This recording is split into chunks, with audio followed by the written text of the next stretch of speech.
नमस्कार. आपल्या एके लीगल 24 या चॅनलमध्ये तुम्हा सगळ्यांचं स्वागत आहे. मी अनिकेत दप्तरदार आज एक विशेष पाहुणे घेऊन तुमच्यासाठी आलेलो आहे. पाहुण्यांचं विशेष स्पेशलायझेशन जे आहे लॉमध्ये ते मेंटेनन्स या विषयावर आहे. आज तर आपण सगळेजण बघतोय की डायव्होर्सच्या केसेस आणि त्याला लागणाऱ्या पोटग्या, मुलांचे प्रश्न, मुलांना लागणाऱ्या पोटग्या या सगळ्यांचा विचार करून आपण आज मान्यवर पाहुण्यांना बोलवलंय. तर मी स्वागत करतो ॲडव्होकेट राजेंद्र नलगे सर. नमस्कार. आपल्या एके लीगल 24 मध्ये आपल्या सगळ्यांचं स्वागत आहे. आज आपले विशेष पाहुणे आहेत ॲडव्होकेट राजेंद्र नलगे सर. नमस्कार. नमस्कार. बरेच दिवसापासून आमचं चाललं होतं भेटायचं आणि पॉडकास्ट करायचा, आणि आज नेमकं काय स्वातंत्र्यवीर सावरकर जयंतीच्या निमित्ताने त्यांच्याकडे वेळ होता आज, आणि सध्या कोर्टाला सुट्टी असल्यामुळे ते म्हणाले आपण आज करूया. म्हटलं मग हा चांगला दिवस आहे. स्वातंत्र्यवीर विनायक दामोदर सावरकर हे बॅरिस्टर होते, पण ब्रिटिश सरकारने बॅरिस्टर ही पदवी नाकारली. त्याचबरोबर मुंबई विद्यापीठाने सुद्धा BA ही पदवी नाकारली. जगात जर कुठल्या व्यक्तीचे अतिप्रमाणात मानव अधिकारांचे हनन झाले असेल तर ते स्वातंत्र्यवीर सावरकरांचे. आता माझी आणि सरांची ओळख ऍक्च्युली एका कार्यक्रमात झाली होती, आणि मला तिथे त्यांचा एक फार चांगला कॉन्सेप्ट आवडला. म्हणजे ज्या लोकांवर अन्याय झालेले किंवा अंडर ट्रायल जे कैदी आहेत त्यांच्यासाठी आपण त्यांची सुटका लवकर व्हावी किंवा त्यांना जामीन मिळावे यासाठी प्रयत्न करणं. आणि मग तिथे मला हा त्यांचा विचार फार आवडला, आणि मग त्या विचारावर मी विचार केला आणि मग कृती अशी ठरवली की या तुमच्यापर्यंत पोहोचवायचं आणि तुम्ही सरांकडनं ऐकावं अशी माझी खूप इच्छा आहे. सर, आता तुम्ही थोडं त्या कॉन्सेप्ट बद्दल सांगा आणि तुम्ही कशी विधी सुरू केलीत ही संस्था हे सांगा. नमस्कार. विधी फाउंडेशन ही 2005 साली आम्ही ठाण्यातील काही वकिलांनी एकत्र येऊन स्थापन केलेली नोंदणीकृत संस्था आहे. तिचा बेसिक उद्देश असाच आहे की कायद्याचा प्रचार आणि प्रसार. म्हणजे सर, आपण पण ऐकलं असेल आणि आपण सहज ऐकतो बऱ्याच ठिकाणी की न्यायालयात कायदा माहित नाही, सबब चालत नाही.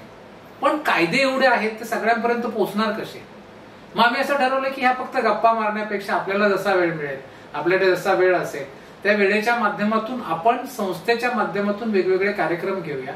आणि मग त्याला अनुसरून आम्ही विविध लेक्चर सिरीज चालू केली. आदिवासी पाड्यामध्ये जाऊन आम्ही वेगवेगळ्या विषयावर व्याख्यानं दिली. आम्ही स्टडी सर्कल आयोजित करतो. आम्ही कॉलेजला जाऊन वेगवेगळे कार्यक्रम घेतो. आणि हे सगळं करत असताना आता जो तुम्ही विषय सांगितला तो आमच्या लक्षात आला की बरेच कैदी असे न्यायालयात आहेत की जे जामीनपात्र गुन्ह्यात अडकलेले आहेत, त्यांना जामीन देता येत नाही म्हणून ते अडकलेले आहेत, किरकोळ गुन्ह्यामध्ये अडकलेले आहेत. जिल्हा विधी सेवा प्राधिकरण त्यांच्या लेवलवर प्रयत्न करते, ते त्यांच्या परीने बरंच कार्य करतायत, वेगवेगळ्या संस्था काम करतायत, पण तरीही सगळे प्रयत्न खूप कमी पडत होते. म्हणून मग आम्ही या कामात थोडंसं लक्ष घालायचं ठरवलं. आणि मग सरकारी ज्या काही सगळ्या परमिशन्स असतात त्या घेऊन आम्ही जे कैदी आहेत ज्याला आपण अंडर ट्रायल म्हणतो त्या कैद्यांच्या सुटकेसाठी, म्हणजे तात्पुरत्या स्वरूपाची सुटका असेल ज्याला जामिनाच्या स्वरूपात आपण म्हणतो त्याच्यासाठी, आणि जर गरज भासली तर त्यांच्या केसेस चालवण्यासाठी आम्ही प्रयत्न चालू केलेले आहेत. आमची तालुका लेवलवर, आपण तालुका आणि जिल्हा एकच असल्यामुळे या न्यायालयात टीम आहे, तशीच हायकोर्टात देखील. सर, याच्यावर एक प्रश्न असा होता की लिगल एड सगळीकडे, मग हे तरी हे मग कैदी अडकतात का? नाही, काय होतं की लिगल एड आहे, लिगल एड काम करतंय, परंतु कैद्यांचं प्रमाण एवढं आहे किंवा त्या सगळ्या माहिती लिगल एड पर्यंत पोहोचत नाही. म्हणजे बहुतेकदा लिगल एड स्वतःहून, म्हणजे मी स्वतः कित्येक वेळा जिल्हा विधी सेवा प्राधिकरणाच्या माध्यमातून कारागृहात गेलेलो आहे.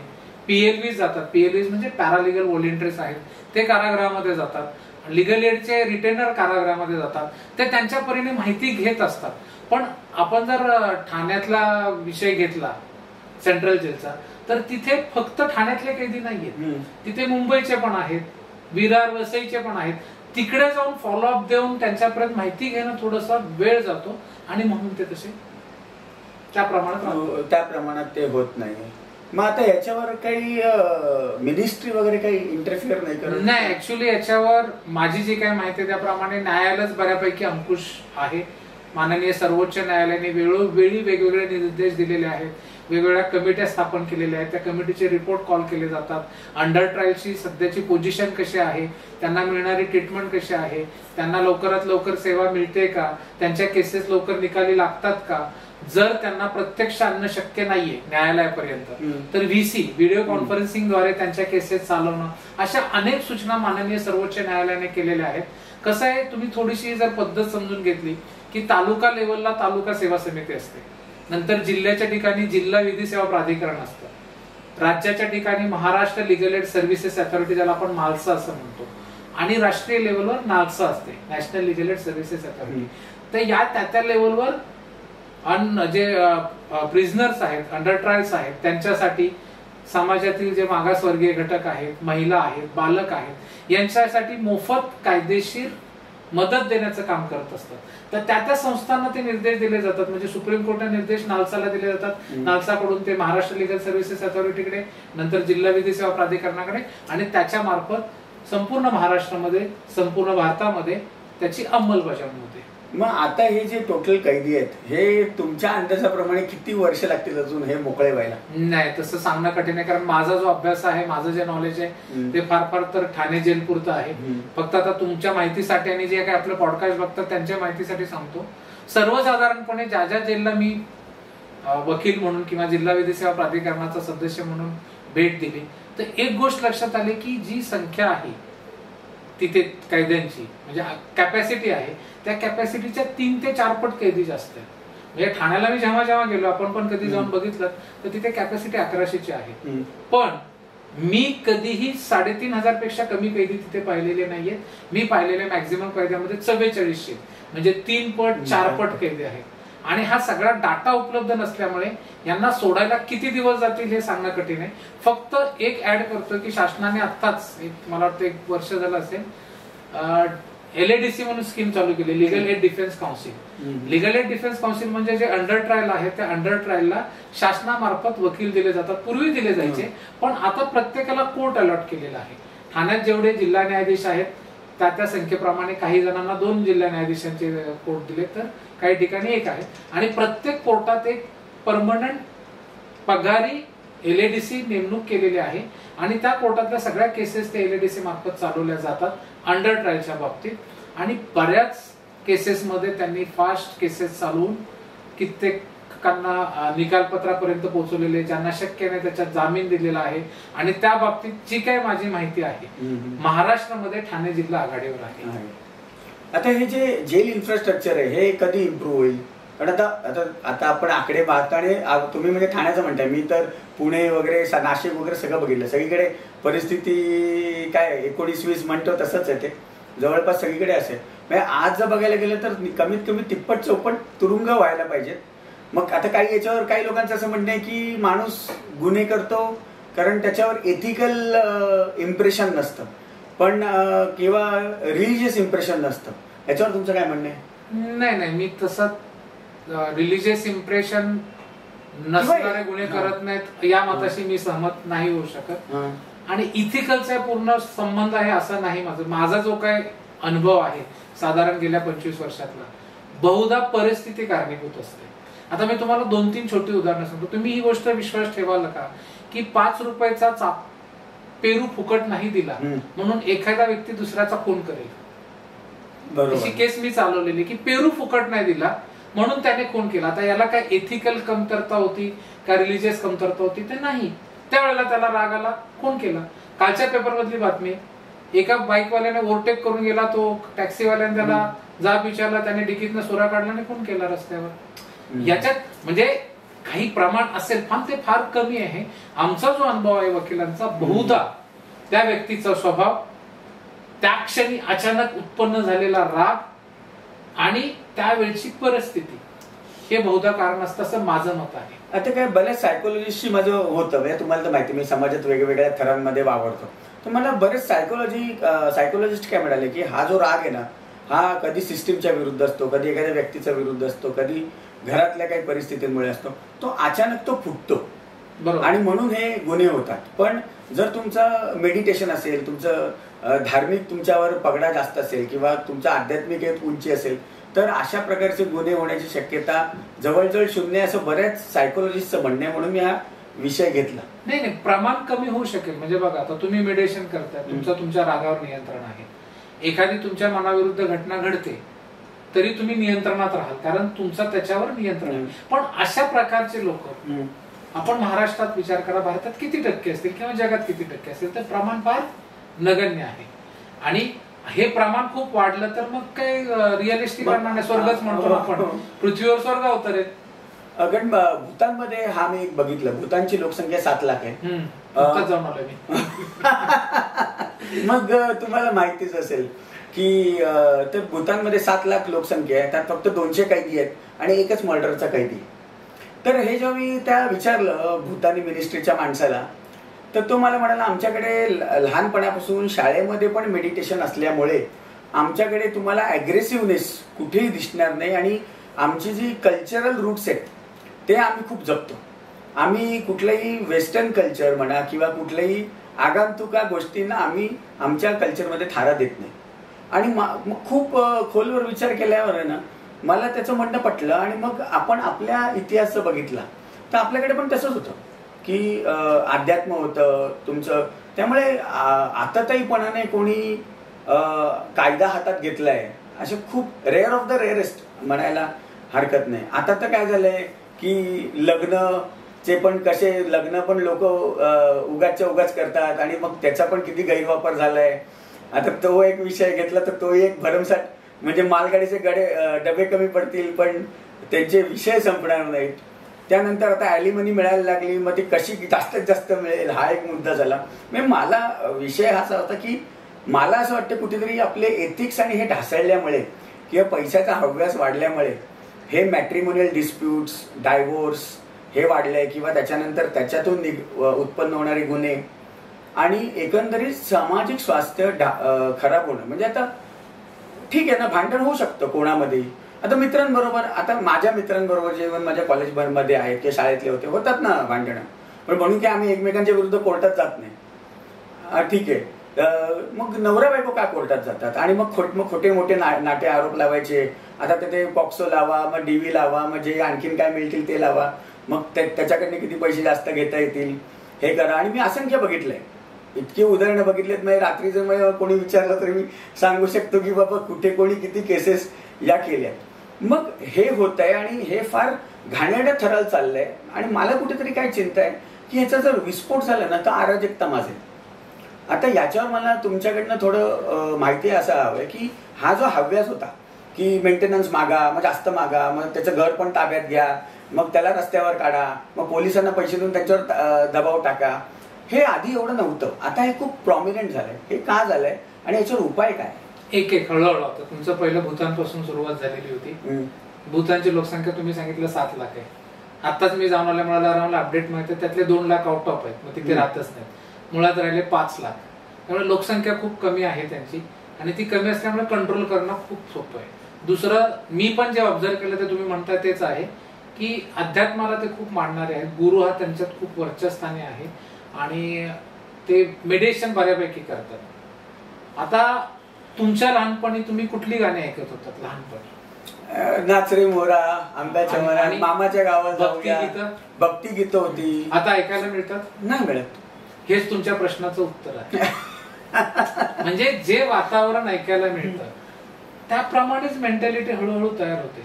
हल्ली काय झालंय की म्हणजे 2 प्रकारचे सब्जेक्ट टू करेक्शन मेडिटेशन करणारे लोक आहेत असं माझं मत आहे. एक खरोखर ज्यांना इंटरेस्ट आहे ते करतात की नाही मला मेडिटेशन करायचंय कारण मला आत्मिक शांती गरजेची आहे, मला माझ्यावर कंट्रोल करण्यासाठी प्रयत्न करायचा आहे. आणि दुसरं मला तुम्हाला सांगायचंय की मी मेडिटेशन करतो म्हणून मी करतो, ते दिखावा कॅटेगरीत आहे.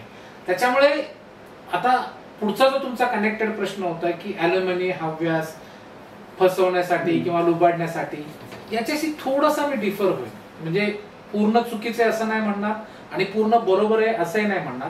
प्रकरण दोन्ही प्रकारचे आहेत. की एक उदाहरण असं होतं की वागळे स्टेटचा जो भाग आहे इंदिरानगर, तिथे एका बाईला तिच्या नवऱ्याने खूप मारलं, बेदम मारलं, डोक्यात वरवंटा टाकला आणि तिला नाल्यात फेकून दिलं. मी तुम्हाला मगाशीच उल्लेख केल्याप्रमाणे पॅरालिगल व्हॉलेंटियर्स हा प्रकार आहे जिल्हा विधी सेवा प्राधिकरणातर्फे. कॉलेजचे जे विद्यार्थी असतात, विशेष करून लॉ कॉलेजचे विद्यार्थी, ते विधी स्वयंसेवक म्हणून काम करतात. आणि ते विधी स्वयंसेवक काम काय करतात तर कायद्याचा प्रचार आणि प्रसार. मग काय कायदा आहे, तुम्हाला कुठल्या प्रकारची मदत होऊ शकते, म्हणजे आपण ज्याला फर्स्ट एडचं काम म्हणतो ना, प्रथम उपचार वैद्यकीय क्षेत्रात, तशा प्रकारचे, किंवा तुम्हाला किरकोळ का असं झालेलं असेल तर हे उपचार अवेलेबल आहेत. आणि त्याच वेळेला त्यांची बद्दल कायद्याची माहिती देणं साध्या सोप्या भाषेत.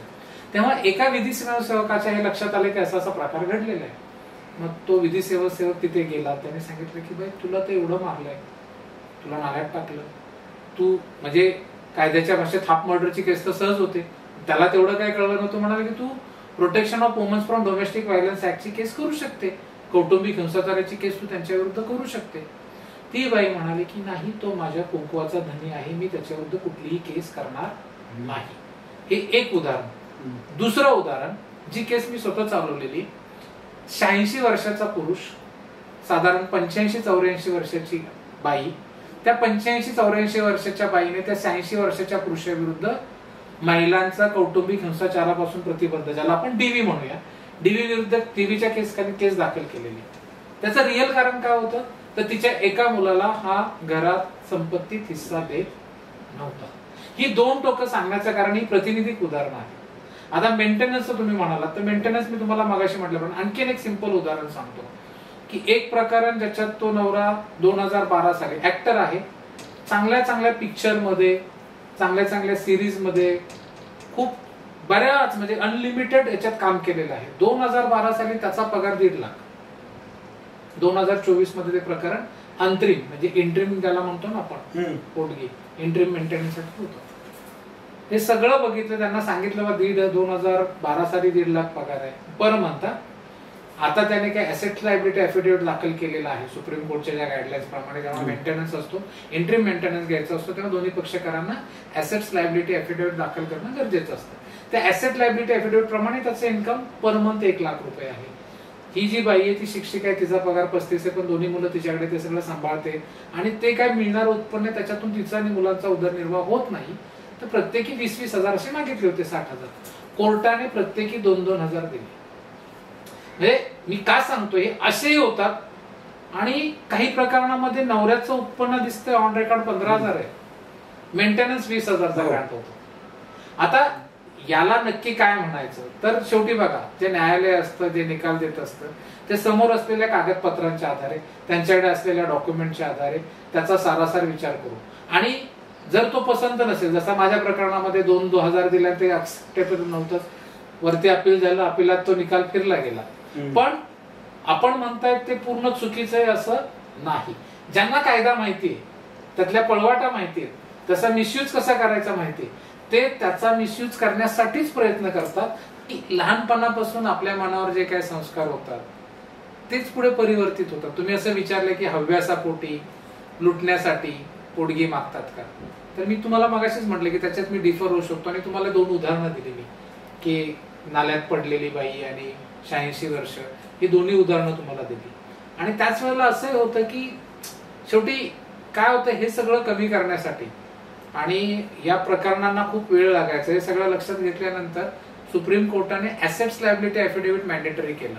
म्हणजे तुम्हाला जर इंट्रीम मेंटेनन्स पाहिजे असेल, तर इंट्रीम मेंटेनन्स घेण्यासाठी तुम्हाला ऍसेट लायबिलिटी अफिडेव्हिट दाखल करणं कंपल्सरी आहे. ऍसेट लायबिलिटी म्हणजे दर्शकांना सांगतो की तुम्हाला किती पैसे गेल्या 3 वर्षात तुम्ही कमवलेत आणि तुम्हाला काय काय गेल्या 3 वर्षात तुम्ही खर्च केलेत, याचा पूर्ण जो लेखाजोखा आहे किंवा याचा जो काही बॅलन्स आहे त्याला ऍसेट अँड लायबिलिटी म्हणतात. ऍसेट्स लायबिलिटी त्याच्यात इन डिटेल असतं. 3 वर्षाचं तुमचं एकूण इन्कम किती, तुमचं इन्कमचे प्रूफ काय, म्हणजे पासबुक आहे का, सॅलरी स्लिप आहे का, तुम्ही खर्च काय केले, मुलांच्यावर किती खर्च होतात, शिक्षणावर किती खर्च होतात, हे दोघांनी देणं, दोघांनी उत्पन्नाचे सोर्स काय आहेत ते देणं, तुमचं नेट इन्कम किती देणं. त्याच्यावरून काय होतं, पूर्वी ह्याच्यात खूप वेळ जायचा या सगळ्या गोष्टीमध्ये. म्हणजे जनरली होतं कसं की पत्नी सांगते की त्यांचा पगार 2 लाख आहे पतीचा, आणि पती सांगतो माझा पगार 20,000 आहे.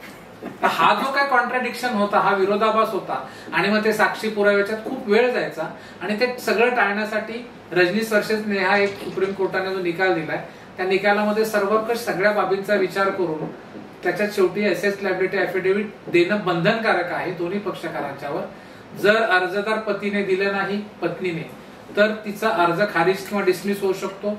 आणि जर पतीने त्याला उत्तर दिलं नाही, तर त्याचा डिफेन्स रद्द होऊ शकतो. एवढ्या कठोर तरतुदी ऍसेट लायबिलिटी अफिडेव्हिट दाखल न करण्याबाबत आहे. याच्यामध्ये आणखीन एक म्हणजे हे प्रॅक्टिकल बघितलंय कोर्टात की बाई जी आहे ही देत नाही, 3 वर्षे सांगितले तर 2च वर्षाचे देतात, किंवा 4 अकाउंट्स असतील तर त्यातले 2च अकाउंट्सचे देतात. आणि जजही त्यांच्याच बाजूने बोलतो, हेही बऱ्याच ठिकाणी बघितलंय. त्याच्यानंतर असंही बघितलंय की पुरुषाच्या बाजूने जज काही ऐकूनच घेत नाही. तुम्हाला हा मेंटेनन्स आहे, हा तुम्हाला परवडो अगर न परवडो, पण हा तुम्हाला द्यायलाच पाहिजे. हे जेव्हा मी स्वतः डोळ्याने बघितलं तेव्हा मला असं खूप वाटलं की हा खूप एक प्रकारे पुरुषांवर झालेला अन्याय आहे. आणि हे मी तुम्हाला मुद्दामच हा विषय घेतला की तुमच्याकडनं याच्यावर एक मला खरं प्रामाणिक उत्तराची अपेक्षा आहे. 2 प्रश्नात तुम्हाला पहिला प्रश्न तुमचा होता त्याचं पहिलं उत्तर. मुळात त्या ॲसेट्स लायबिलिटी ॲफिडेव्हिट तरतूद करताना त्या निकालामध्ये सुप्रीम कोर्टने असं म्हटलेलं आहे की जर कुठल्याही पक्षकाराने म्हणजे पत्नीने दाखल केलेल्या ॲसेट्स लायबिलिटी ॲफिडेव्हिट बाबत पतीला काय तक्रार असेल तर त्यांनी ते कोर्टाच्या निदर्शनास आणून द्यायची, त्याला क्वेश्चनएअर द्यायचे आणि हे अतिरिक्त जे काय मला अजून हवं ते त्यांनी तिथे दिलं पाहिजे, व्हायच वर्षा. त्याच्यामुळे जर 3 वर्षाचं मागितले तर 2 वर्षाचं असं चालत नाही. आपण कुठला प्रकार पाहिला असेल तर मला माहित नाही. तिथे त्या वकिलांनी सांगायला गरजेचं होतं की 3 वर्षाचं मॅन्डेटरी आहे, त्यांना द्यायला सांगा. आणि नाही दिलं तर मगाशी सांगितल्याप्रमाणे ते गृहीत धरलं जात नाही की ॲसेट लायबिलिटी ॲफिडेव्हिट आहे. दुसरा जो आपला प्रश्न होता की जज काही ऐकत नाही, असा माझा तरी अनुभव नाहीये. जज एवढंच सांगतात की बाबा जो माझ्यासमोर साक्षी पुरावा आलेला आहे त्याच्या आधारे मी मेंटेनन्सची ऑर्डर केलेली आहे, आपल्याला ती देणं बंधनकारक आहे आणि देऊ शकत नसेल तर अपील करण्याचा आपला कायदेशीर अधिकार. आता ही जी केस मी तुम्हाला म्हटलं ना, ही पुण्यात खरी घडलेली केस आहे. रोजनाम्यामध्ये एंट्री आहे तरी त्या व्यक्तीला न्याय मिळालेला नाही. त्याला जर तो निकाल मान्य नसेल, आता त्याच्याकडे ऑप्शन आहे अपील करण्याचा. तर आपण म्हणाल फॅमिली कोर्टचा आदेश आहे तर अपील उच्च न्यायालयात आणि त्याला उच्च न्यायालयात जाणं शक्य नाही आर्थिक दृष्ट्या. पण जर त्याचं उत्पन्न 3 लाख, आता बघा हे जे बघाशी मी म्हटलं तुम्हाला मोफत कायदेशीर साह्य जे मिळतं जिल्हा विधी सेवा प्राधिकरणातर्फे, ते कोणाला मिळतं तर SC ST, विमुक्त भटके जमातीचे, कामगार, अनऑर्गनाइज सेक्टर, स्त्री आणि मुलं आणि अंडर ट्रायल म्हणजे जे जेलमध्ये आहेत. आता जर आणि याच्या व्यतिरिक्त ज्याचं उत्पन्न 3 लाखापेक्षा कमी आहे, सर्वसाधारण वर्गातला तो व्यक्ती आहे, जनरल कॅटेगरी मधला आहे, कुठल्या रिझर्वेशन मधला नाही, तर 3 लाखापेक्षा कमी उत्पन्न असलेली व्यक्तीला शासनातर्फे मोफत कायदेशीर सल्ला आणि मदत, नुसता सल्ला नाही तर वकील दिला जातो. तुम्ही सांगितलेल्या केसमध्ये त्यांच्याकडे हा ऑप्शन अवेलेबल आहे की जर त्यांना उच्च न्यायालयात अपील दाखल करायचं असेल तर त्यांना किमान 2 वेळा तिकडे यावं लागेल. पहिल्यांदा तो महाराष्ट्र लीगल सर्व्हिसेस अथॉरिटीकडे अर्ज करण्यासाठी की बाबा मी ह्या कॅटेगरीमध्ये बसतोय, म्हणजे ते SC आहेत, ST आहेत, त्याच्यात नसतील तर बाबा माझं उत्पन्न 3 लाखापेक्षा कमी आहे. आणि मग तिथे त्यांना सरकारतर्फे वकील दिला जातो आणि पुन्हा फक्त वकिलाला भेटण्यासाठी एकदा यायचे, वकील पत्रावर सह्या करायचे, त्याच्यानंतर त्यांच्या वतीने तो ST NT यांचं जर इन्कम 3 लाखापेक्षा जास्त त्यांना इन्कमचं काही, त्यांना इन्कम फक्त ओपन कॅटेगरीला 3 लाखाच्या इन्कमची अट आहे. बाकी SC ST, महिला, बालके, म्हणजे उदाहरणासाठी सांगतो, भारतातल्या सर्वात श्रीमंत उद्योगपतीची पत्नी देखील फ्री लिगल एड घेऊ शकते. मग मला असं वाटतं, विनंती करतो मी सरकारला याच्यातून की पुरुषांना आणि ओपन कॅटेगरीला पण त्यांनी मोकळा करावा याच्यातून, म्हणजे सगळ्यांचंच एकंदरीत भलं होईल आणि लोक सरकारला पण दुवा देतील. दुसरा जो सर मुद्दा आहे हा परजुरीचा आहे. परजुरीच्या केसेस मी स्वतः बरोच बघतोय आणि काही प्रकरणं चालू आहेत म्हणून मी डिटेल्स तुम्हाला देत नाही. मगाशी जे मी तुम्हाला सांगितलं त्याचे डिटेल्स माझ्याकडे आहेत, मी तुम्हाला नंतर दाखवी नाही त्या की म्हणजे इट्स ओपन अँड शट, कोणीही सांगू शकेल की हे जज. तर परजुरीच्या बऱ्याच केसेस स्वतः मी बघतोय, काही कोर्टांमध्ये चालू आहेत म्हणून त्याची डिटेल्स काही मी सांगत नाही. पण म्हणावा तसा न्याय मिळत नाही परजुरीमध्ये. सगळ्या या खटाटोपीमध्ये सुद्धा शेवटी ज्याच्यावर अन्याय होतो तोच त्यालाही त्याच्यावर तर 4ही बाजूनेच अन्याय होतो. म्हणजे अपेक्षित न्यायही मिळत नाही, जो विरोधी पक्ष आहे तोही खोटं बोलून निघून जातो आणि मग डिप्रेशन आणि फ्रस्ट्रेशन याच्या पलीकडे काही होत नाही. तर याच्यातून काय खरं होतं किंवा तुमचा जो काय अनुभव आहे तो तुम्ही समाजाला सांगा. नाही, कसं आहे माहितीये का, परजुरी बद्दल, परजुरी म्हणजे काय, परजुरी म्हणजे न्यायालयात खोटं बोलणे, शब्दावर खोटं सांगणं, शब्दावर खोटी साक्ष देणं म्हणजे परजुरी. आणि या बाबतीत सरसकट समज असा आहे की मी एखादा साक्षीदार एखादं वाक्य न्यायालयात खोटं बोललाय की तो परजुरीला पात्र आहे. ठीक आहे, परजुरीच्या तो व्याख्यात येतो. पण आपण विविध सुप्रीम कोर्टच्या न्याय निर्णयांचं जर अवलोकन केलं जे मी केलेलं आहे काही केसच्या निमित्ताने, तर माननीय सर्वोच्च न्यायालय असं म्हणतं की केवळ खोटं बोलला म्हणून तो परजुरीच्या गुन्ह्याला पात्र नाही होणार, त्याच्याविरुद्ध गुन्हा दाखल होऊ शकतो, पण तो गुन्हा साबित तेव्हाच होईल जेव्हा त्याचा खोट्या बोलण्याचा न्याय प्रक्रियेवर, न्याय निर्णय देण्यावर काही विपरीत परिणाम पण मग गुन्हा दाखल झाला तर अटक होते का परजुरी? नाही, परजुरीमध्ये अटक नाही. आणि परजुरी म्हणतात दोन प्रकारची, एक क्रिमिनल आणि एक सिव्हिल, असं काय आहे? केसेस प्रमाणे तुमच्या सिव्हिल केस मध्ये तर सिव्हिल, पण परजुरी सिव्हिल क्रिमिनल नाहीये. परजुरीचं सेक्शन 340 पूर्वीचा सीआरपीसी होता, तो क्रिमिनलच आहे, त्याच्यात इमिजिएट अटक होत नाही. पण माझा जो काय अनुभव, मी जे काय एक्सपिरियन्स आहे, तर परजुरीच्या केसेस या क्रायटेरियामध्ये येत असतील की त्या परजुरीमुळे न्याय निर्णयावर, जो काय कोर्ट न्याय निर्णय देणार होतो त्याच्यावर विपरीत परिणाम झालाय त्या खोटं बोलण्यामुळे, तर तो गुन्हा. पहिलं ते जजमेंट पाहिजे. हा, अर्थातच मगच तुम्ही परजुरी लावू शकता. नाही, परजुरी लागते, पण त्या परजुरीच्या निकाल जो आहे, तुमच्या 2 केसेस सायमल्टेनियस, मुख्य केस चालू असते, बरोबर, त्या केसमध्ये त्याने खोटी साक्ष दिली, त्याच्यासाठी परजुरीची वेगळी केस होते, सेम केस होत नाही, त्यामुळे तुमची ती केस वेगळी चालू राहते. ती केस ऑब्व्हियसली पहिली केस अगोदर संपणार आहे, त्याचा निर्णय होणार आहे. कधीतरी नाही झाली तर मग ती केस पेंडिंगच राहणार आहे की, पण सुप्रीम कोर्टचा काय निकाल आहे, सुप्रीम कोर्टचं काय मत आहे, तेवढं फक्त मी आपल्याला सांगितलं. बर, ठीक आहे. म्हणजे याच्यामध्ये 50-50 होऊ पण शकते, नाही पण होऊ शकते. नाही, डिपेंडेक्स प्रत्येक केसच्या facts differ from case to case. त्या प्रत्येक केसच्या फॅक्ट्स कशा आहेत, ते काय म्हटले आहेत कोर्टात, खोटं बोललं म्हणजे खोटं बोलण्याचा कितपत. आता मी तुम्हाला एक सिंपल उदाहरण सांगतो, ती केस सेटल झाली म्हणून परजुरीचीच आहे. पत्नीने पतीविरुद्ध केस दाखल केली आणि त्याच्यात पोटगीची मागणी केली. पोटगीची मागणी केल्यानंतर काही दिवसाने त्याच्या लक्षात आलं की ती नोकरी करते. नोकरी करत असतानाच पोटगीची केस दाखल केली. त्या पोटगीच्या केसमध्ये तिने असं सांगितलं की मला उत्पन्नाचं काही साधन नाही. आता या खोटं बोलण्याचा निर्णयावर परिणाम होणार आहे. अशा केसमध्ये परजुरी साबित होऊ शकते, पण ती केस सेटल झाली, तिने काढून घेतली, सेटल केली. अशा प्रकारे असेल तर डेफिनेटली. पण काय म्हणताना बोलण्याच्या अवकात एखादं वाक्य इकडे तिकडे झालंय आणि तो शब्दच पकडलाय आणि तो खोटं बोललाय आणि ती परजुरी आहे, अल्टिमेटली त्याचा न्याय निर्णयावर काय परिणाम होतोय, हा बेसिक क्रायटेरिया परजुरी डिसाइड करण्यासाठी. ओके सर, आता जो पुढचा मुद्दा होता ना आपला मेंटेनन्सचा, जो आजच्या काय म्हणतो धगधगती आग आहे आणि एस्पेशली पुरुष वर्ग याच्यात भरडला जातोय. आणि दुसरं काय होतं की ते आमचे एका मित्र नेहमी म्हणतात की every man is a feminist until he meets his wife in the court. तर ते तसं झाल्यामुळे बायकांना इतकी ती काय सिंपती मिळाली आहे, आपला नारी. आणि आता तर काय सोशल मीडियावर तर धुमाकूळ घातलाय आपल्या नारी नावाखाली, आपल्या नाऱ्यांनी. तर मग हे कंट्रोल कसं करायचं? कारण कुठलाही कायदा, कुठलीही सोसायटी ही जर नीट चालवायची असेल तर प्रॉपर लिगल म्हणजे त्याला कंट्रोल पाहिजे. आणि ते आता भरमसाठ सुटल्यामुळे कंट्रोलमध्ये कसं आणि कोणी आणि केव्हा येणार? फिलॉसॉफिकल प्रश्न आहे, लिगली उत्तर देणं डिफिकल्ट आहे. लिगल फ्रेमिनामध्ये त्याचं जे आहे उत्तर ते देण्याचा प्रयत्न करतो. कसं आहे, तुमचा अनुभव कदाचित वेगळा आहे, माझा अनुभव कदाचित वेगळा आहे. माझा अनुभव म्हणजे मी फक्त माझा वैयक्तिक अनुभव असा नाही म्हणत, माझे जे सहकारी आहेत ज्यांना मी ओळखतो, माझे अपोनंट, अशा अनेक वकिलांचा अनुभव असा आहे की सरसकट सगळ्याच केसेस लुबाडण्यासाठी पोटगीच्या केल्या जातात हे म्हणणं चुकीचं होईल.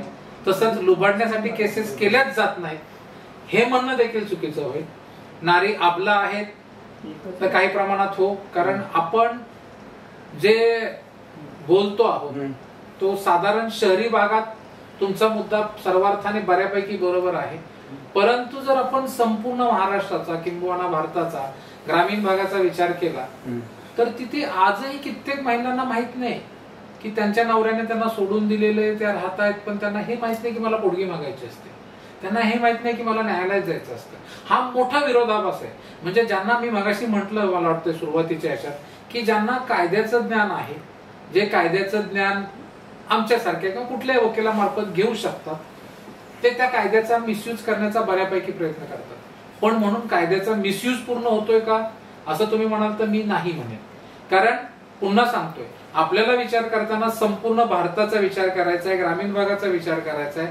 मागास जे म्हणजे आर्थिकदृष्ट्या मागासलेले आहेत, सामाजिक दृष्ट्या मागासलेले आहेत, अशा कित्येक कुटुंबांचा विचार केला. म्हणून मी तुम्हाला मागाशी 2 उदाहरणं दिली एक ते डोक्यात वरवंटा टाकला तरी डीव्हीची हो. केस नाही केली, आणि एक वय वर्ष 86 असलेल्या नवऱ्याविरुद्ध केवळ मुलाच्या प्रॉपर्टीसाठी केस केली. अशा अनेक उदाहरणं देता येतील, पण फक्त उदाहरणार्थच वेळ जायला आणि मग प्रेक्षकांना आपला कंटेंट मिळणार नाही.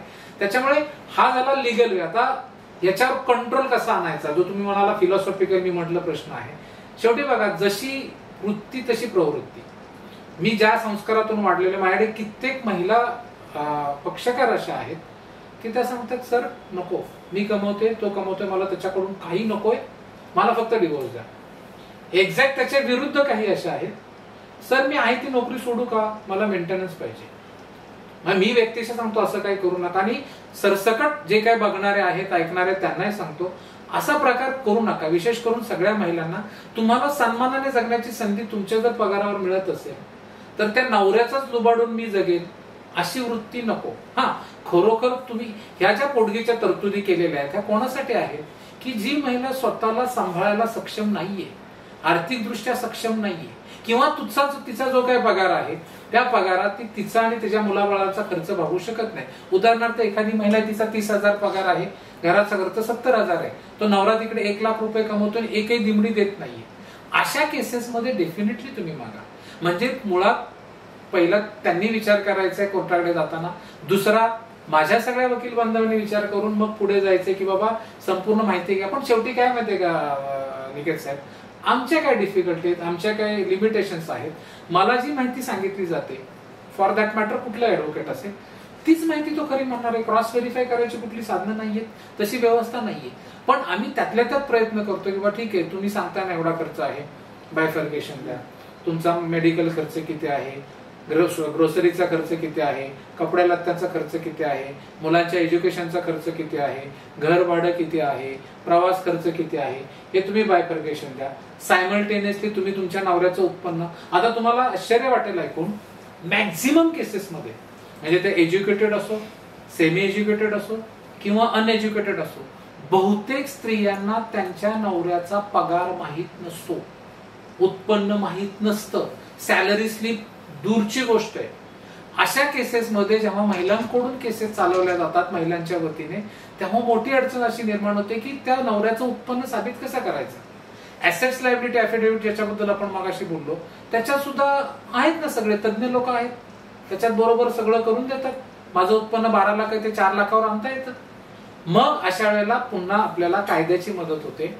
भारतीय पुरावा कायद्यात कलम 106 आहे, आणि जो मी मगाशी ह्या वर्षीच रजनीश जजमेंटचा उल्लेख केला, त्याच्यात सुद्धा माननीय सर्वोच्च न्यायालयाने असं म्हटलेलं आहे की the facts within the specific knowledge of that person, म्हणजे एखादी गोष्ट त्या व्यक्तीच्या नॉलेजमध्ये आहे तर ती साबित करण्याची जबाबदारी त्याचीच आहे, म्हणजे पगार साबित करणं त्याचीच जबाबदारी आहे. तर असे काही अडथळे असतात. म्हणून तुम्ही जो म्हणाला ना याचा एंड कुठे, शेवटी जिथे सुरुवात तिथेच. सुरुवात कोणापासून झाली, तर आपल्या वृत्ती प्रवृत्तीपासूनच झालेली. मग एंड कुठे, जोपर्यंत आपल्या वृत्ती प्रवृत्ती बदलणार तोपर्यंत त्याचा एंड नाही. बरं, मग आता नॉर्मली काय होतं की बरेच जजमेंटच्या वेळेला जज काय सांगतो की महिलेची जी आर्थिक स्थिती होती तशीच ती डायव्होर्स नंतर पण असावी. पण ते प्रॅक्टिकली जरी तुम्ही एक विचार म्हणून तो चांगला वाटत असला, प्रॅक्टिकली तसं होत नाही. आणि जर आपण ते प्रॅक्टिकली गेलो करायला तर एका कोणावर तरी अन्याय होईल. मग नंतर त्या महिलेने घटस्फोट घेऊ नये असं मला वाटतं, जर तिला तेच लाईफस्टाईल पाहिजे. नाहीतर मग तुम्हाला एका व्यक्तीचा त्रास होतोय म्हणून तुम्ही जर त्या व्यक्तीला सोडताय, मग त्याच्याबरोबर ज्या त्याच्या गोष्टी त्या सगळ्याच तुम्हाला सोडल्या पाहिजेत. मग ते असं होऊ शकत नाही, हात पकडला आणि बाकी शरीर सोडून दिलं. हा एक मुद्दा होता.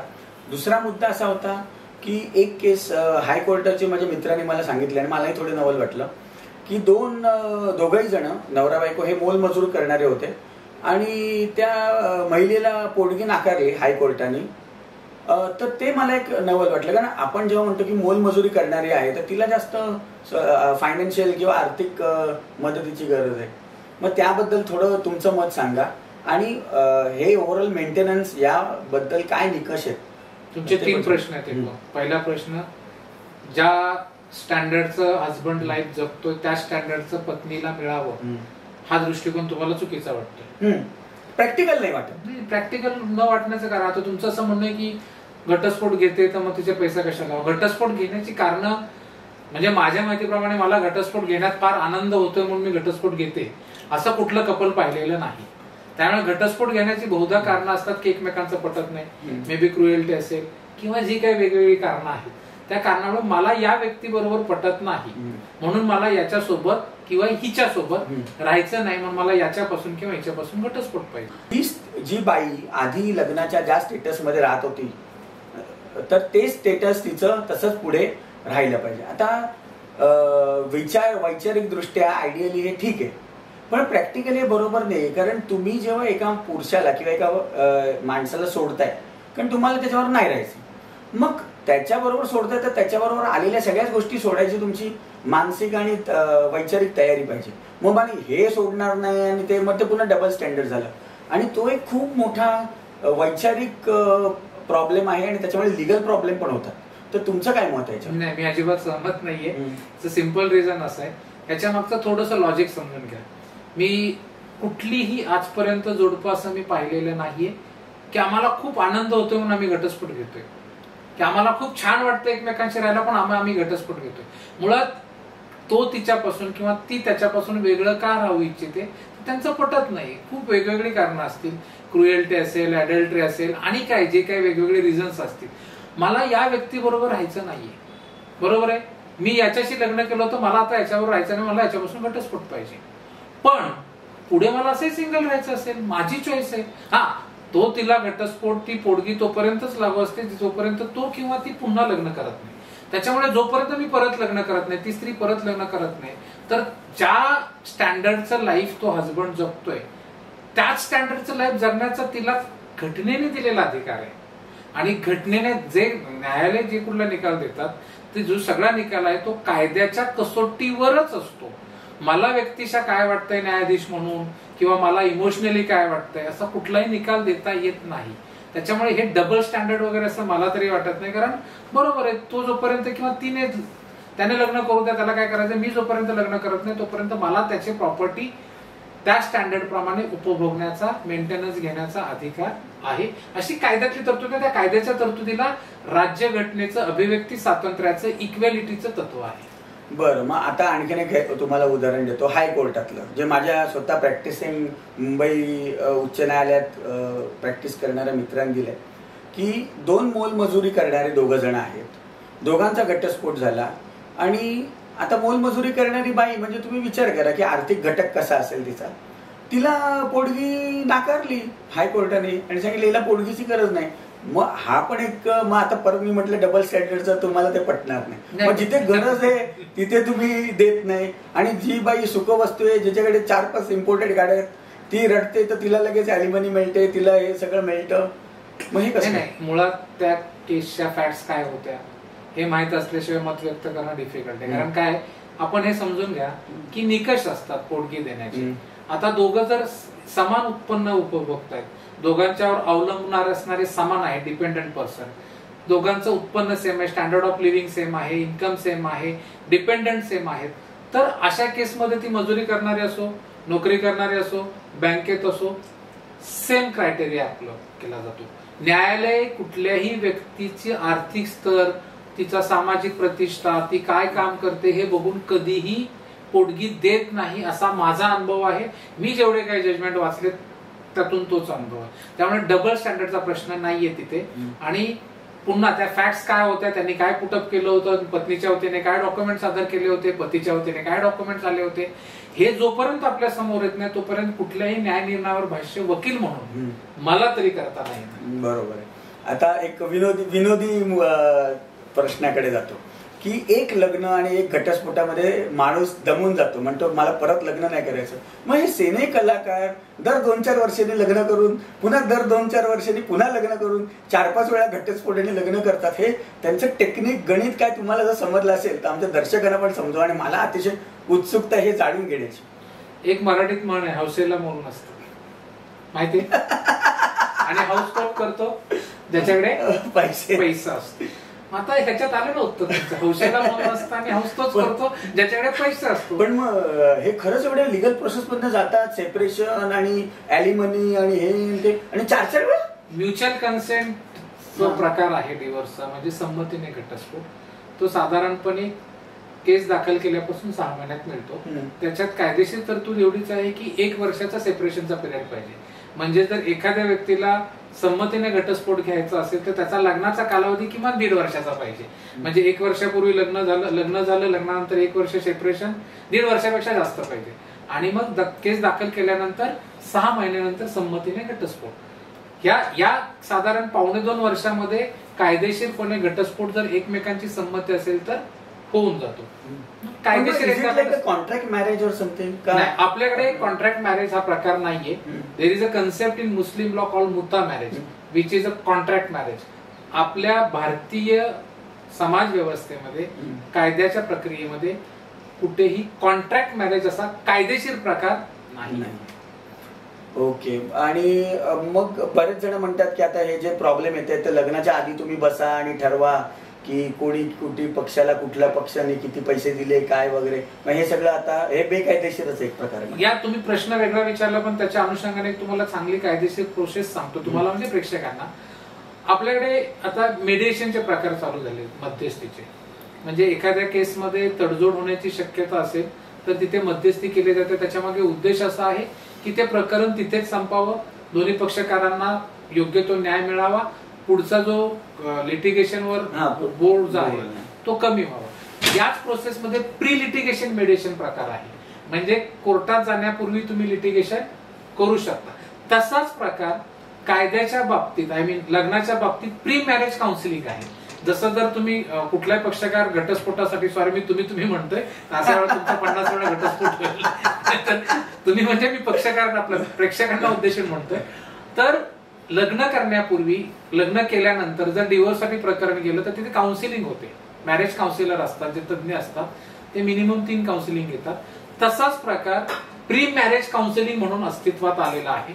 म्हणजे एखाद्या विवाह इच्छुक जोडपं आहे त्यांना लग्न करायचंय पण त्यांना लग्नाच्या अनुषंगाने एकमेकांच्या आवडीनिवडीच्या अनुषंगाने आमचं पटू शकणार आहे की नाही या अनुषंगाने काही शंका कुशंका असतील तर प्री मॅरेज काउन्सिल सेंटर बऱ्यापैकी आहेत. तर तिथे जाऊन ते pre marriage council it is legally accepted by law. त्याचा जो रिपोर्ट आहे तो कोर्टामध्ये मान्य होईल का नाही. मान्य कोर्टात तिथे लिगलचा काय प्रश्न येणार आहे की बाबा असं झालं होतं आमचं पूर्वी. म्हणजे आता बघा शेवटी निगेत साहेब तुम्ही मान्य कराल मनुष्य स्वभावासारखा गूढ स्वभाव नाहीये. आता मी आनंदी आहे तर पुढचे 5 मिनिटं मी आनंदी राहीन याची काही शाश्वती नाहीये. म्हणजे जर मला माहित नाही की पुढच्या 10 मिनिटांनंतर मी रिॲक्ट कसा करणार आहे तर ते मॅरेज काउन्सिलरने सगळं बघून सांगितलं होतं. दुर्दैवाने 6 महिन्याने वर्षभराने त्यांच्या लक्षात आलं की आमची मतभिन्नता आहे आमचं जुळत नाही ते घटस्फोट घेऊ शकतात. पण फक्त एक सेफ वे आहे लग्नाकडे अप्रोच होण्याचा. आता प्री लिटिगेशनचा तुम्ही म्हटलं की हे सरकारी पद्धतीने होतं आणि ते कोर्टामध्ये पण ते स्टँड. आता मेडिएशन ऍक्ट 2023 आत्ताच 2 वर्षांपूर्वी ऍक्ट आलेला आहे. त्याच्यामुळे त्या याला प्री लिटिगेशन मेडिएशनला कायद्याचं पाठबळ आहे. आणि प्रेक्षकांच्या माहितीसाठी सांगतो कमर्शियल ऍक्ट मध्ये प्री लिटिगेशन मेडिएशन मॅन्डेटरी आहे. आणि प्री लिटिगेशन मेडिएशन जनरली जिल्हा विधी सेवा प्राधिकरण म्हणजे district legal add services authority किंवा ज्याला साध्या बोलीभाषेत लिगल एड म्हटलं जातं त्या ठिकाणी आहेत. तिथे तज्ज्ञ व्यक्ती बसवलेले असतात. त्या तज्ज्ञ व्यक्तींच्या मार्फत म्हणजे तज्ज्ञ वकील असतात, काही वेळेला न्यायाधीश असतात, माननीय न्यायाधीश, त्यांच्या मार्फत प्री लिटिगेशन मेडिएशन होतं. प्रेझेंट लिटिगेशन मधले मेडिएशन देखील होतं पण प्री लिटिगेशन मेडिएशन खूप चांगल्या पद्धतीने चालू आहे. आणि मग त्याच्यामध्ये घटस्फोट घेऊ नका हा फोकस असतो का काय अटींवर घटस्फोट घ्या हा फोकस? नाही, प्री लिटिगेशन घटस्फोटाच्या केसेसला येत नाही कारण प्री लिटिगेशन म्हणजे आम्हाला लिटिगेशनच करायचं नाही. त्याच्यामुळे घटस्फोट हा विषयच नाही. पण जेव्हा घटस्फोटाच्या केसेस लिटिगेशनला मेडिएशनला येतात तेव्हा जनरली सर्वसाधारणपणे प्रयत्न रिकन्सिलेशनचा केला जातो. म्हणजे ती 2 जोडपी एकत्र कशी येतील हे बघितलं जातं. कारण आपण नेहमी सहज म्हणतो तोडणं सोपं असतं जोडणं अवघड आहे. कायद्याच्या पूर्ण प्रक्रियेमध्ये इव्हन मॅरेज काउन्सिलर सुद्धा पहिल्या 2 काउन्सिलिंग मध्ये हा प्रयत्न करतात की तुमच्यातले मतभेद जर सामान्य स्वरूपाचे असतील तर ते. आणि अशा खूप केसेस झालेल्या आहेत. बरं झालं तुम्ही एक विषय काढला. जेवढ्या काही मी मॅरेज पिटिशन चालवलेले आहेत मॅक्झिमम डिव्होर्सच्या सर्वसाधारणपणे घटस्फोटासाठी एकमेव महत्वाचं कारण आहे ते 3 अक्षरी इंग्लिश शब्द EGO इगो. मी का कमीपणा करायचा, मी का माघार घ्यायची हे एक कारण असतं. दुसरं बऱ्याचदा असं असतं की त्या दोघांमध्ये फार कमी मतभेद असतात. म्हणजे हिरो हिरोईन प्रॉपर असतात, जे साईड कॅरेक्टर्स असतात ना ते बरंच खतपाणी घालतात. आणि जेव्हा ह्या दोघांच्या लक्षात येतं समोरासमोर बसल्यानंतर आणि ते मतभेद मिटले जातात. त्यामुळे ही फार चांगली कन्सेप्ट आहे. मॅरेज काउन्सिलर असेल, प्री इव्हन चला बोलूया म्हणून एक संकल्पना म्हणजे बहुतेक फॅमिली कोर्टात आहे, ठाण्याला सुद्धा आहे. चला बोलूया असा त्याच्या मागे लॉजिक कसं आहे की जेव्हा पक्षकार कोर्टात येतात तेव्हा त्यांच्यावर प्रचंड मानसिक दबाव असतो. कुठलाही पक्षकार असो, स्त्री असो पुरुष असो, घटस्फोटासाठी जायचे मी. कारण बघा, एक तुम्ही मान्य कराल की कुठली व्यक्ती लग्न करताना हे नाही म्हणत की अच्छा 4 वर्षांनी मला घटस्फोट घ्यायचा, मी आता लग्न करते. त्यामुळे लग्न करताना कोणाच्या डोक्यात असं नसतं. पण जेव्हा त्या प्रोसेसमधनं नाईलाजाने असेल किंवा कोणाची चूक असेल जावं लागतं तेव्हा त्या प्रत्येक तारखेला त्यांच्यावर प्रचंड मानसिक दबाव असतो. तर त्या दबावातून बाहेर कसं यायचं, त्या दबावाला सामोरं कसं जायचं, याच्यासाठी चला बोलूया म्हणून बहुतेक सगळ्या फॅमिली कोर्टात, मला ठाणे कोर्टचं तर माहिती आहे, लेट स्पीक म्हणून एक एनजीओ मार्फत कार्यक्रम राबवला जातो. सायकोलॉजिस्ट वगैरे पण असतो एक्झॅक्टली कोण लोक असतात माहित नाही, पण सायकोलॉजिस्ट असतो, सोशोलॉजिस्ट असतो की बाबा त्याच्यातून त्यांना बाहेर पडण्यासाठी कशी मदत करता येईल. आणि काउन्सिलिंग मध्ये, आणि मी फार अभिमानाने सांगतो की काउन्सिलिंग मध्ये किंवा मेडिएशन मध्ये कित्येक घटस्फोटाची प्रकरणं तडजोड होऊन ते दोघे एकत्र नांदायला गेलेले आहेत. हा मेसेज जाणं देखील गरजेचं आहे, कारण फार असे वेगळ्या प्रकारचे गैरसमज आहेत असं मला जाणवतंय. अगदी बरोबर आहे. आणि ज्या चांगल्या गोष्टी आहेत त्या सांगितल्याच पाहिजेत आणि त्याही बाहेर आल्या पाहिजेत. शेवटी कुठल्याही निगेटिव्ह गोष्टीवर पॉझिटिव्ह गोष्ट हेच एक सोल्युशन आहे. म्हणजे या ठाम मताचे आम्ही दोघेही होत, म्हणजे इथे आमचं एकमत झालेलं आहे. दुसरं एक सर मला असा प्रश्न विचारायचा होता की मेंटेनन्सचे काय निकष आहेत? आता मेंटेनन्स पुन्हा 2 आहेत, एक डीबी मधला आणि एक नाही मेंटेनन्स. ओके, हे बघा, मेंटेनन्स अनेक कायद्यामध्ये आहे. हिंदू मॅरेज ऍक्ट प्रमाणे मेंटेनन्स मागू शकतात. 2 प्रकार आहेत, एक अंतरिम पोडगी म्हणजे पेंडेंट लिटे केस चालू असताना आणि एक केस संपल्यानंतर. सर्वसाधारण सगळ्या कायद्यात 30 तरतूद आहे, म्हणजे हिंदू मॅरेज ऍक्ट असेल, इंडियन स्पेशल मॅरेज ऍक्ट असेल, अडॉप्शन अँड मेंटेनन्स ऍक्ट असेल किंवा protection of womens from domestic violence act असेल. Senior citizen, maintenance and protection of senior citizen, बऱ्याच जणांना हा विषय माहित नाही, मी पहिलं त्याच्याबद्दल बोलतो की वरिष्ठ नागरिक जे आहेत की फार दुर्दैवी गोष्ट आहे साहेब. म्हणजे मी नेहमी असं सांगत असतो की एखादी व्यक्ती 5 गोळ्या घेते दिवसातून आणि आपण एकही गोळी घेत नाही, तर निरोगी व्यक्ती कोणतं जी एकही गोळी घेत नाही आणि 5 गोळ्या घेतोय कारण त्याचं स्वास्थ्य ठीक नाही. आता गोळ्यांच्या ठिकाणी तुम्ही कायद्यांना वापरत करा. आपल्याला एवढे कायदे का बनवावे लागतात? कारण आपलं समाज स्वास्थ्य चांगलं राहिलेलं नाही. कारण काही असतील, हा वेगळा विषय, तो वेगळ्या पॉडकास्टचा विषय असेल. त्यामुळे 2007 मध्ये शासनाला असा कायदा बनवावा लागला दुर्दैवाने, जी आपली खरं तर परंपरा आहे, बरेच ठिकाणी पाळली जाते, की वृद्ध आईवडिलांचा सांभाळ करणं आपण आपलं नैतिक कर्तव्य समजतो. परंतु दुर्दैवाने असं होत नव्हतं. कित्येक सुजान सुशिक्षित मुलं आपल्या आईवडिलांना सांभाळत नव्हती, म्हणून कायदा करावा लागला, वरिष्ठ नागरिकांचे भरण पोषण कायदा 2007. आणि त्या कायद्यात अशी तरतूद आहे की वरिष्ठ नागरिक म्हणजे कोण, तर 60 वर्षांपेक्षा जास्त. त्यांना जर त्यांची मुलं सांभाळत नसतील तर ती व्यक्ती एचडीओ कडे, उपविभागीय अधिकाऱ्यांकडे अर्ज करू शकते. वकिलाची गरज नाही. आमच्या वकील बांधवांची माफी मागून सांगतो, वकिलांची गरज नाही. तिथे नाही, मला कंप्लीट करू द्या.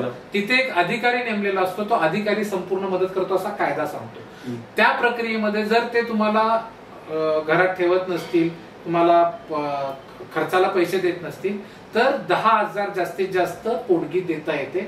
वाढीव तरतूद केलेले, पण तो अमेंडेड ऍक्ट अजून पारित झालेला नाही. आणि जर त्यांनी पैसे द्यायला नकार दिला त्या मुलाने, तर त्याला तुरुंगात टाकलं जातं. एक आता काही केसेसमध्ये असं आहे की मुलगाच नाहीये, तर त्या वृद्ध व्यक्तींच्या, वरिष्ठ नागरिकांच्या मृत्यूनंतर त्यांच्या संपत्ती ज्यांना कोणाला मिळणार आहे त्यांच्याकडून ते पोटगी मागू शकतात. हे याचं झालं. आता तुम्ही निकषांचे, कायदे मी सांगून झाले. निकष काय आहे? 2 प्रकारचे पोटगी असते, एक अंतरिम असते म्हणजे इंटरिम ज्याला आपण म्हणतो, आणि एक फायनल असते. साधारण निकष काय असतो, तर पगार किती आहे पतीचा, त्याच्यावर अवलंबून कोण कोण आहे, त्याचा खर्च किती आहे, स्टँडर्ड ऑफ लाईफ कसं आहे, लग्नापूर्वी म्हणजे घटस्फोटापूर्वी ते कसे राहत होते, पत्नीचं उत्पन्न काय आहे, तिच्यावर कोण अवलंबून आहेत का, आणि त्यांचा संसाराचा म्हणजे एकूण मॅरिड लाईफ ड्युरेशन किती आहे, हे साधारण बघितलं जातं. या सगळ्या गोष्टींचा सारासार विचार केला जातो. ऍसेट्स लायबिलिटी ऍफिडेव्हिटचा बारकाईने विचार केला जातो आणि या सगळ्यांच्या आधारे अंतरिम पोटगी दिली जाते. अंतरिम म्हणजे इंटरिम मेंटेनन्स, म्हणजे केस चालू असेपर्यंत. केस संपल्यानंतर जेव्हा केस चालते तेव्हा सगळे साक्षी पुरावे कोर्टासमोर येतात. उलट तपासाच्या माध्यमातून, कागदोपत्री पुराव्याच्या माध्यमातूून कोर्टासमोर उत्पन्नाचा पुरेपूर पुरावा येतो, डिपेंडन्सीचा पुरावा येतो, स्टँडर्ड ऑफ लिव्हिंगचा पुरावा येतो, ते कुठल्या वातावरणात राहतो त्याचा पुरावा येतो. या सगळ्याचा आणि वाढणारी जी काही महागाई, इन्फ्लेशन आहे, याचा विचार करून पोटगी द्यावी असं सर्वसाधारण सगळ्या जर आपण न्याय निर्णयांचा निकष काढला तर येतो. आता मगाशी थोडं मागे जातो की सिनियर सिटीजन हा जो मुद्दा आहे की ठीक आहे, मुलगा असेल तर देईल, लग्न झालेली मुलगी असेल तर हो, मुलगा मुलगी मग ती म्हणेल माझं लग्न झालेलं आहे, अशी घटना आहेत. मग ती काही म्हणेल, शेवटी बघा कोण काय म्हणते याचा कायदा विचार नाही करत. कायदा काय आहे की मग मुलींनी पण द्यायचं, दोघांना आहे, मुलगा मुलगी भेद नाही. आपण ऍडव्हर्टाइज करतो ना, मुलगा मुलगी एक समान. बरोबर. ओके. आणि समजा आता या बरीच अशी उदाहरणं आहेत की म्हाताऱ्या आई वडिलांना काही कारणाने फसवून पेपरवर घेऊन वगैरे ते पळालेले आहेत, परदेशी म्हणा किंवा आणि त्यांनी ते केलेलं, तर यांच्यावर क्रिमिनल केसेस होतात. ते काय सेक्शन मध्ये होतात ते सांगा. थोडंसं मी तुमच्या प्रश्नाच्या अनुषंगाने एक किस्सा सांगतो, एक दोन किस्सा म्हणजे खऱ्या घटना. बऱ्याचदा असं होतं की बिचारे आई वडील प्रेमापोटी मुलाला गिफ्ट डीडने प्रॉपर्टी देतात. आता गिफ्ट डीडने दिला तर त्याचे होते, बरोबर, आणि त्याने गिफ्ट डीडने त्याला दिल्यानंतर त्याने घराबाहेर काढलं. त्यांनी सिनियर सिटीजन ऍक्ट खाली दावा दाखल करून परत ते रिव्होक झाले गिफ्ट डीड. आता क्रिमिनल ऍक्टचं तुम्ही म्हणाल ते कसं रॅन्डमली उत्तर देता येत नाही. म्हणजे कायद्याचे क्रिमिनल मध्ये खूप फसवणुकीचा गुन्हा आहे, ते 420. फसवणुकीचे डेफिनेशन आहे की there should be intention of cheating from the inception of transaction, व्यवहाराच्या सुरुवातीपासून फसवण्याचा. फसवणं असेल तर 420 होईल. क्रिमिनल ब्रीच ऑफ ट्रस्ट आहे, मी जुने सेक्शन सांगतो आयपीसीचे, कारण अजून आम्हाला बीएनएसएस आणि बीएनएस भारतीय न्याय संहिता सेक्शन पाठ झालेले नाहीये. क्रिमिनल ब्रीच ऑफ ट्रस्ट आहे, चिटिंग आहे, क्रिमिनल ब्रीच ऑफ ट्रस्ट 400 आहे, चिटिंग 420 आहे, ह्याच्यात बसू शकते. प्रकरण परत्वे सेक्शन लागतील, ते असं रॅन्डमली नाही सांगता येणार. बरं, ठीक आहे. आता हा झाला मेंटेनन्सचा. सो टेक्निकली ॲलिमनी तांत्रिक दृष्ट्या आणि मेंटेनन्स मध्ये काय फरक आहे तो सांगा. आणि एक मिनिट इथेच थांबतो, एक एक प्रश्न मला उत्तर देणं बरं पडेल. ॲलिमनी आणि मेंटेनन्स शब्द वेगवेगळे, अर्थ तोच आहे. अच्छा. हिंदू मॅरेज ऍक्ट मध्ये सेक्शन 24 मध्ये पेंडंटली ते ॲलिमनी आणि परमनंट ॲलिमनी हा शब्द वापरलेला आहे, आणि बाकी ऍक्ट मध्ये मेंटेनन्स शब्द वापरलेला आहे. अच्छा, कारण बऱ्याच समाजामध्ये कसं आहे, कारण की बऱ्याच लोकांना काय वाटतं की मुलांसाठी जो आपण देतो तो मेंटेनन्स आहे आणि बायकोला जो देतो त्याला ॲलिमनी म्हणतात. बरोबर आहे. ॲलिमनी म्हणजे काय, तिला कायमस्वरूपी पोटगी देणं. परमनंट ॲलिमनी साधारण आपण कायमस्वरूपी पोटगी हा शब्द वापरतो. आता कसं असतं, दोन प्रकार आहेत. एक तर मंथली दिली जाते, जे काय असेल 10,000, 5,000, 20,000, किंवा परमनंट ॲलिमनी दिली जाते. परमनंट दिल्यानंतर परत ती मागू शकत नाही.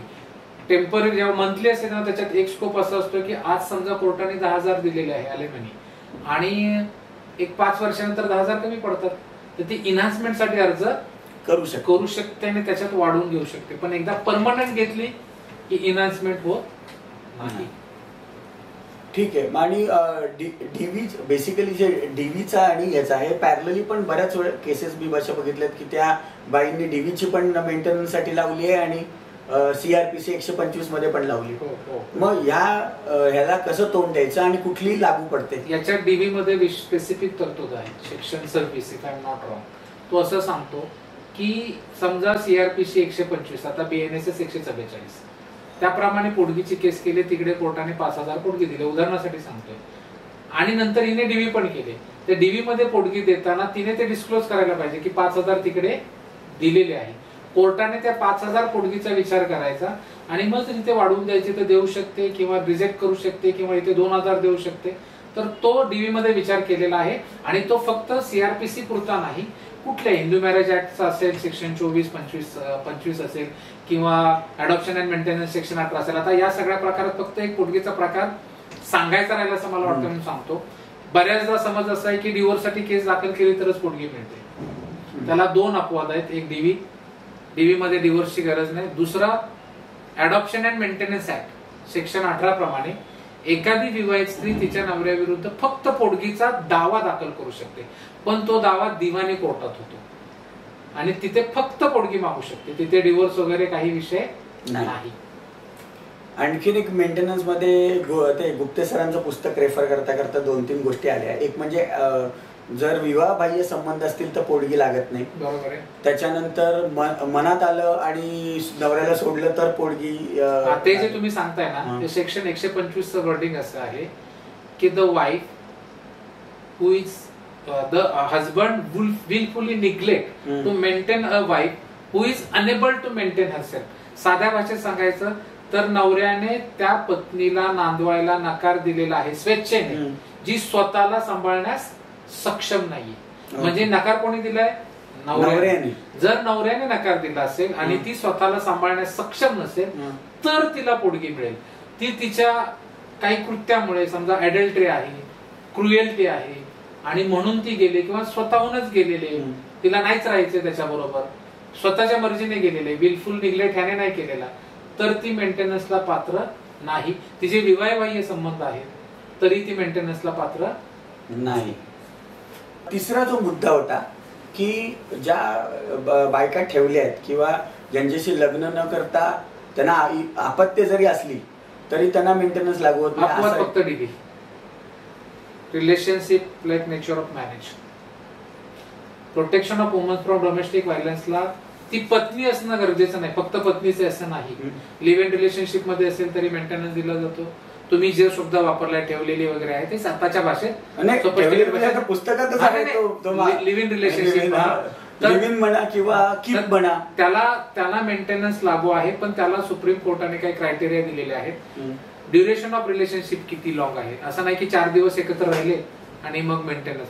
ड्युरेशन ऑफ रिलेशनशिप किती आहे ते पती पत्नी म्हणून समाजात, म्हणजे पती पत्नी सारखे समाजात किती ठिकाणी वावरलेले आहेत, त्यांना अपत्य आहेत का, ते एकत्र किती काळ राहिलेले आहेत, प्रॉपर्टी त्यांनी एकत्र काय घेतली, या सगळ्याचा विचार करून जर ते relationship like nature of marriage म्हणजे विवाहासारखे संबंध अशा जर कॅटेगरीत येत असेल, वर्गात येत असेल तर त्या महिलेला पोटगी मिळू शकते. आणि त्या पर्सेंटेज पुन्हा आहे का त्या पोटगीला? सेम त्याला वेगळा काय सेम जो पोटगीचे निकष आहेत तेच सगळे पोटगीचे निकष. त्या पोटगीचे निकषावरनं पण काय आहे, समाजात एक असा भ्रम आहे म्हणा किंवा असा एक विचार आहे की 25% वर देता येते असं सुप्रीम कोर्टाचं म्हणणं आहे. त्याबद्दल माझ्या माहितीप्रमाणे असं कुठलाही निकाल मी वाचलेला नाही ज्याच्या स्पेसिफिक सुप्रीम कोर्टने असं म्हटले की 25% पेक्षा जास्त देता येत नाही. अगदी सर्वसामान्य भाषेत समजण्यासाठी सांगायचं म्हटलं म्हणजे हा काय हार्ड अँड फास्ट रूल नाही, स्ट्रेट जॅकेट फॉर्म्युला नाहीये मेंटेनन्स कसा द्यावा. प्रकरण परतवे, मेंटेनन्सच्या रकमा, त्याचा रेशो बदलतो. पण आपण एक सगळा डाटा एकत्र केला आणि सर्वसाधारणपणे जर त्याचा अभ्यास केला तर एक गोष्ट अशी लक्षात येते की सर्वसाधारणपणे उत्पन्नाच्या, नवऱ्याच्या उत्पन्नाच्या 2/3 पोटगी दिली जाते. 2/3 दिली जाते. अच्छा. आणि इव्हन सिनियर सिटीजन जर असतील आई वडील आणि त्यांना जर पोटगी द्यायची झाली किंवा त्यांना जर पैसे द्यायचे झाले तर तेही 25% वर देता येत नाही. तसं काही. आता सिनियर सिटीजन बद्दल आपण जो म्हणाला ते पूर्वीचं 125 मध्ये तरतूद होती. आता त्याच्या जोडीलाच आपण मागाशी जो ऍक्टचा उल्लेख केला आणि त्याच्यामध्ये तुम्ही म्हणला की त्याच्यात मॅक्झिमम 10 आहे. अमेंडमेंट प्रपोज केलेली आय थिंक 2-1 वर्ष झाली की तो बार काढावा असं, पण ते बिल पास झाल्याचं माझ्या तरी माहितीत नाहीये. बरं. आता असे कोणते मेंटेनन्सचे कायदे आहेत ज्याच्यातून एक पुरुषांना मदत होऊ शकते? तुमच्या माहितीसाठी सांगतो, पूर्ण आपल्या सगळ्या कायदेशीर प्रक्रियेमध्ये फक्त एक कायदा असा आहे की ज्याच्यात पती पत्नी विरुद्ध मेंटेनन्स मागू शकतो. तो म्हणजे Hindu marriage act. Hindu marriage act प्रमाणे जर पतीचं उत्पन्न पत्नीपेक्षा कमी असेल तर तो पत्नी विरुद्ध दोन्ही प्रकारे म्हणजे पेंडंट लिटे म्हणजे ते प्रकरण प्रलंबित असताना पोटगी मागू शकतो आणि अंतिम पोटगी देखील मागू शकतो. त्याच्यामुळे या सगळे जे पतिजन आहेत ज्यांना म्हणायचे की आम्हाला पोटगी मागण्याचा अधिकार नाहीये त्यांना तो, जे हिंदू आहेत आता हिंदू मॅरेज ऍक्ट मध्येच फक्त तो आहे. हिंदू म्हणजे फक्त मुस्लिम, ख्रिश्चन, पारसी सोडून all are Hindus as per. Okay. नाही, हे बरं झालं, सगळ्यांना हे कळलं. आणि दुसरं जे मला विचारायचं, स्पेशल मॅरेज ऍक्ट मध्ये हे बाकीचे येतात का?